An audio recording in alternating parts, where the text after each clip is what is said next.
महाराष्ट्र शासनाचा भरती प्रक्रियेत मोठा बदल, नवीन नियम 2026। नमस्कार मित्रांनो, आज आपण महाराष्ट्र शासनाने घेतलेल्या एका अत्यंत महत्त्वाच्या निर्णयाबद्दल माहिती घेणार आहोत। दिनांक 5 मे 2026 रोजी जाहीर झालेल्या या निर्णयामुळे राज्यातील भरती प्रक्रिया पूर्णपणे बदलणार आहे। चला तर मग सोप्या भाषेत समजून घेऊया हे मोठे बदल। मित्रांनो, विकसित महाराष्ट्र 2047 या विजननुसार मिनिमम गव्हर्नमेंट मॅक्झिमम गव्हर्नन्स हे उद्दिष्ट ठेवण्यात आले आहे। यासाठी शासनाने लक्षात घेतले आहे की भरती प्रक्रिया खूप गुंतागुंतीची होती। वेगवेगळ्या पदांसाठी वेगवेगळ्या परीक्षा, भरतीला खूप वेळ लागत होता। उमेदवारांवर आर्थिक व मानसिक ताण वाढत होता। म्हणून आता मोठे बदल करण्यात आलेले आहेत। कोणते आहेत ते बदल?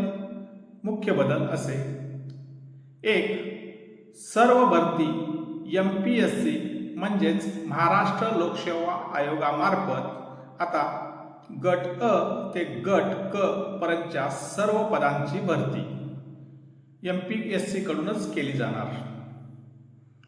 2. परीक्षा प्रणालीत मोठा बदल, एकसारख्या कामासाठी वेगवेगळ्या परीक्षा बंद, समान पदांसाठी एकत्र परीक्षा। यामुळे वेळ आणि मेहनत दोन्ही वाचणार। 3. सेवा प्रवेश नियमामध्ये बदल, शैक्षणिक पात्रता, अनुभव आणि कौशल्यात सुधारणा, अनेक ठिकाणी फक्त ग्रॅज्युएशन पुरेसे। 4. नवीन सेवा तयार, गट अ आणि ब मध्ये 18 नवीन सेवा तयार, एकूण 103 संवर्ग समाविष्ट। 5. गट ब आणि क मध्ये मुलाखत बंद। खूप महत्त्वाचा निर्णय, आता या पदासाठी इंटरव्ह्यू होणार नाही, फक्त लेखी परीक्षेवर निवड। इतर महत्त्वाचे बदल: 6. पदोन्नती व डेप्युटेशन वाढवले, काही पदे थेट मुलाखतीऐवजी प्रमोशन किंवा डेप्युटेशनने भरली जाणार। 7. डेड केडर घोषित, काही जुनी व उपयोगात नसलेली पदे बंद, प्रशासन अधिक आधुनिक करण्यासाठी निर्णय। 8.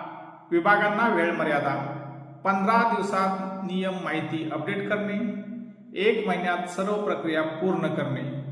आता विद्यार्थ्यांसाठी या निर्णयाचे फायदे। या निर्णयामुळे विद्यार्थ्यांना काय फायदा होईल?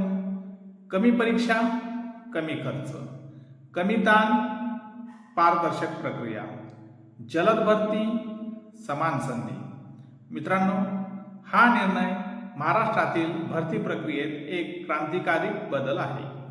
यामुळे भविष्यात भरती प्रक्रिया अधिक सोपी, जलद आणि पारदर्शक होणार आहे।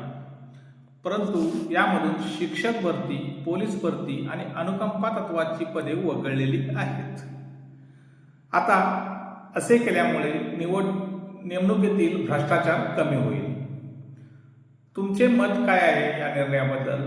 कॉमेंटमध्ये नक्की सांगा। धन्यवाद। नवीन असाल तर माझ्या चॅनलला सबस्क्राईब करायला विसरू नका।